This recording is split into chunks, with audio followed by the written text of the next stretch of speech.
ಮದುವೆಯಾದ ಮ್ಯಾಗ ಹೊಸದಾಗಿ ಹೋಗಿ ಹೊಸ ಸೀರಿ ಹುಟ್ಟ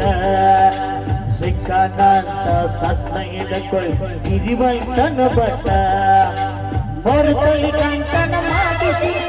ನಿನ್ನ ಗಂಡ ಕೊಟ್ಟ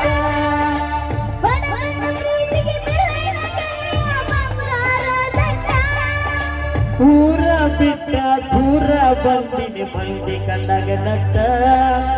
ತಂದೆ ತಾಯಿನ ಬಿಟ್ಟ ಹೊಡಿ ಹೊಡಿ ಹುಟ್ಟಿದ ಊರಿಗೆ ಕೊಟ್ಟ ಮುಗಿದಿ ಹೋಗಿ ನಟ್ಟಗ ಮಾಡಬೇಕು ಸಂಸಾರ